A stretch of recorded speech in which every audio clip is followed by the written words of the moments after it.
हाय. माझी आजी ना मला नेहमी सांगायची की घरातील कर्ता माणूस घराच्या बाहेर पडण्याआधी, कामाला जाण्याआधी घरातील देवपूजा ही नित्यनेमाने व्हायलाच हवी.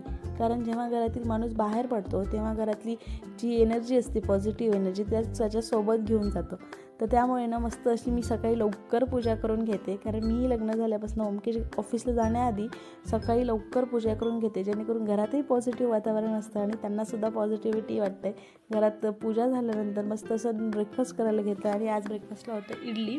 तसं आज शनिवार होता आणि सुट्टीही होती ओमकेशला. म्हटलं चला आज इडलीचा बेत बनवूया. आणि मागच्या वेळेस ना मी इडलीचं पीठ भिजत घातलं होतं, तांदळ, पण ते पीठ एवढं काही फर्मेंटेशन झालं नव्हतं. कारण हिवाळा होता, हिवाळ्यामध्ये एवढं काही पीठ फुगलेलं नव्हतं.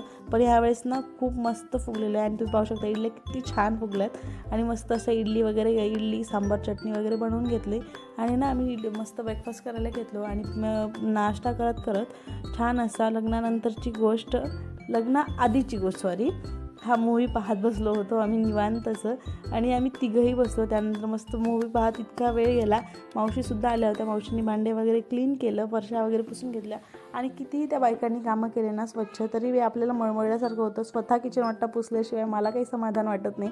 आणि कोणाकोणाला असं होतं कमेंट बॉक्समध्ये मला नक्की सांगा.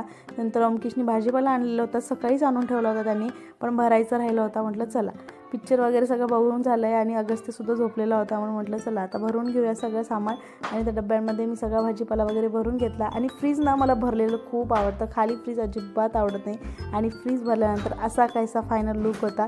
चला आजचा ब्लॉग तुम्हाला कसा वाटला, आवडला असेल तर लाईक, शेअर आणि कमेंट करा. भेटूया पुढच्या ब्लॉगमध्ये. तर स्वतःची काळजी असो. बाय.